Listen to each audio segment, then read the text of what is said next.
एक गांव में एक बूढ़ी माता रहती थी। बूढ़ी माता बहुत गरीब थी और वह एक छोटी सी झोपड़ी में रहती थी। जो कुछ रहता बनाती खाती और भगवान का ध्यान करती और उसी में वह सारा दिन मगन रहती।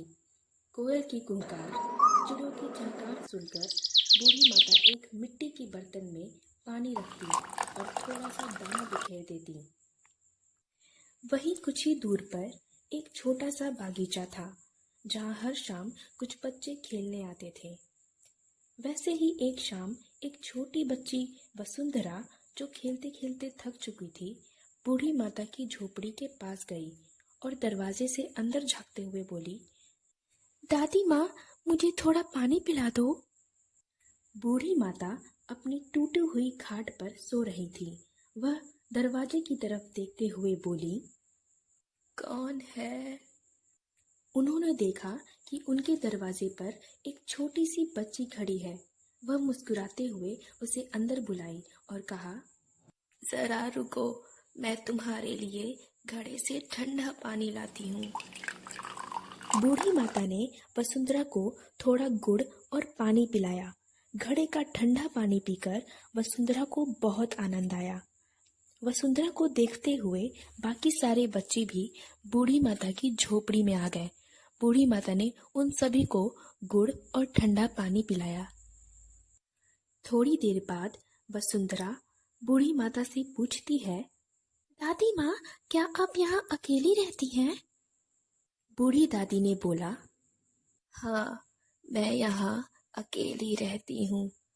दया करके कोई कुछ दे देता है तो वही बनाकर खा लेती हूँ।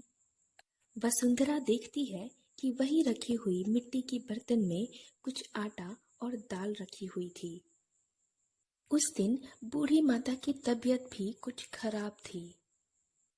ये देखते हुए वसुंधरा बोली, दादी माँ, आपकी तबीयत आज कुछ ठीक नहीं लग रही, इसीलिए मैं आज आपके लिए खाना बना देती हूँ। वसुंधरा और बाकी सारे बच्चे मिलकर दादी माता के लिए खाना बनाते हैं और वह उनका पैर और सिर भी दबाते हैं। वसुंधरा को वह जगह बहुत अच्छी लग रही थी। वह बूढ़ी माँ से बोलती है, दादी माँ, यहाँ का वातावरण कितना सुंदर है। बूढ़ी माँ बोलती है, ठीक है, मैं कल तुम सभी बच्चों को जंगल घुमाने ले चलूंगी। बूढ़ी माता के इतने सुंदर व्यवहार को देखकर सभी बच्चे बहुत खुश हुए और उन्होंने आपस में तय किया कि वह अपने अपने घर से थोड़ी थोड़ी अनाज, कोई चावल, कोई दाल इत्यादि लाएंगे। उस दिन सारे बच्चे अपने अपने घर जाकर अपने माता पिता से बूढ़ी माता के बारे में बताते हैं। उन सभी के माता पिता बहुत खुश होते हैं कि उनके बच्चे बूढ़ी माता की मदद करना चाहते हैं। अगले ही दिन सभी बच्चे अपने अपने घर से अनाज लेकर बूढ़ी माता की झोपड़ी में गए। देखते ही देखते बूढ़ी माता की सारी खाली बर्तनें भर जाती हैं। यह देख वह बहुत प्रसन्न होती हैं और सभी बच्चों को ढेर सारा आशीर्वाद देती हैं। इसी तरह सभी बच्चे मिलकर बूढ़ी माता के लिए हर हफ्ते अनाज लाते रहते। बूढ़ी माता भगवान की कहानियां सुनाती और सारे बच्चे मिलजुल कर बूढ़ी माता का सारा काम करा देते, जिससे उन्हें बहुत आराम मिलता था। बूढ़ी माता बच्चों से बोलती कि वह थोड़ा थोड़ा खाना खाकर घर जाएं, लेकिन उनके पास 2 ही खाने के बर्तन थे। इसीलिए उन्होंने एक बड़े बच्चे को बोला कि वह बगल में केले के पेड़ से कुछ पत्तियां तोड़कर लाए। बच्चा लकड़ी की मदद से कुछ केले की पत्तियां तोड़कर बूढ़ी माँ के पास लाता है, जिसे वह धुलकर साफ कर देती हैं। उसके बाद सभी मिलकर खाना खाते हैं। बाहर हल्की हल्की रिमझिम बारिश हो रही थी।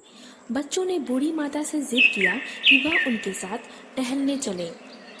सभी बच्चे बूढ़ी माता का हाथ पकड़कर उन्हें बगल के आम के पेड़ के नीचे ले जाते हैं। वह सभी वहां झूम झूम कर खेलने लगते हैं और बूढ़ी माता वहीं बैठकर उन्हें देखती रहती हैं। थोड़ी देर बाद बूढ़ी माता पेड़ से गिरे हुए कुछ आम बच्चों के लिए उठाने जाती हैं। अभी थोड़ी ही आम उठाई थी कि मिट्टी की चिकनाहट के कारण उनका पांव फिसल जाता है हे और भगवान! बूढ़ी माँ जमीन पर गिर जाती हैं। तेजी से फिसलने के कारण बूढ़ी माँ के सर पर चोट लग जाती है और वह दर्द से कहरने लगती हैं। उनकी आवाज सुन सभी बच्चे उनके पास दौड़े हुए आते हैं। वह बूढ़ी माँ की मदद कर उन्हें कुटिया में ले गए। इतने में ही अंधेरा होने लगा और सभी बच्चों को अपने अपने घर जाना पड़ा। वसुंधरा एक पवित्र अच्छी लड़की थी। वह दादी माँ के सर पे चोट देखकर बहुत रोई और स्नेह भरे आंसुओं के साथ वह बूढ़ी माता के पास गई और उनके सर को धीरे से सहलाया और अपने घर की ओर चल पड़ी। रास्ते में वह सिर्फ बूढ़ी माता के सिर पर लगी चोट के बारे में ही सोच रही थी। वह अपने घर के पास एक बेंच पर बैठ गई। सोचते ही सोचते वह कुछ औषधि के तलाश में जंगल की ओर जाने लगी। घने जंगल में वसुंधरा को डर लगने लगा। तभी उसे कुछ दूर पर एक रोशनी दिखाई दी। वह उस रोशनी के पास गई। उसने देखा कि एक पेड़ की पत्तियों से सुनहरी चमक निकल रही थी। वह उस पेड़ के पास गई और देखा कि सभी पत्तियों पर राम लिखा हुआ था। वसुंधरा मुस्कुराई और उस पेड़ की कुछ पत्तियां लेकर वह बूढ़ी माता की झोपड़ी की ओर दौड़ते हुए गई। वसुंधरा की झोपड़ी में घुसते ही पत्तियों के कारण पूरी झोपड़ी में रोशनी फैल गई। वसुंधरा उन पत्तियों को पीसकर दादी माँ को पिलाई। उसे पीते ही दादी माँ बिल्कुल ठीक हो गईं। वसुंधरा बहुत खुश हुई और दादी माँ को खुशी से गले लगा लिया। दादी माँ ने भगवान को धन्यवाद दिया और वसुंधरा को ढेर सारा आशीर्वाद दिया। घड़ी की टन टन सुन वसुंधरा की आंख खुली। उसने देखा कि वह अपने कमरे में बिस्तर पर सोई हुई थी। यह देख वह दौड़ी हुई अपने माता पिता के पास गई। उसके माता पिता ने उसे सारी बात बताई कि वह कल शाम घर के पास वाले बेंच पर सो गई थी और उसके माता पिता ढूंढते हुए उसे वहां से उठाकर कमरे में सुला दिए। वसुंधरा की आंखों में आंसू थे। उसने अपनी सभी दोस्तों को इकट्ठा किया और उन्हें अपने सपने के बारे में बताया। उसने कहा, सुबह का सपना सच होता है, इसीलिए हमें देर न करते हुए जंगल में जाकर दादी माँ के लिए औषधि ढूंढनी चाहिए। वसुंधरा ने कुछ बच्चों को दादी माँ के पास ठहरने के लिए बोला और कुछ बच्चों के साथ वह जंगल की ओर चल पड़ी। वह सभी बच्चों के साथ उसी जगह जाती है जहाँ उसने सपने में वह पेड़ देखा था। वहाँ पहुंचकर उसने देखा कि उस चमकीली पेड़ की जगह वहाँ एक महुए का पेड़ था। महुए के पेड़ को देखकर वसुंधरा खुशी से उछल पड़ी। वसुंधरा बच्चों की मदद से उस महुए के पेड़ से कुछ पत्तियां तोड़ बूढ़ी माँ की झोपड़ी की ओर दौड़ी। झोपड़ी में पहुंचते ही वसुंधरा उन पत्तियों को पीसकर बूढ़ी माँ के सिर पर लगी चोट पर लगाती है। उसे लगाते ही बूढ़ी माता के सर की चोट तुरंत ठीक हो जाती है।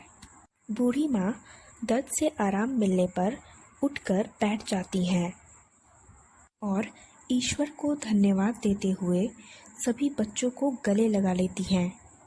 बूढ़ी माँ की आंखों में आंसू थे। उन्होंने वसुंधरा को पास बुलाया और उसकी सर पर अपना हाथ फेर उसे ईश्वर की सच्ची बच्ची बोल उसे आशीर्वाद दिया।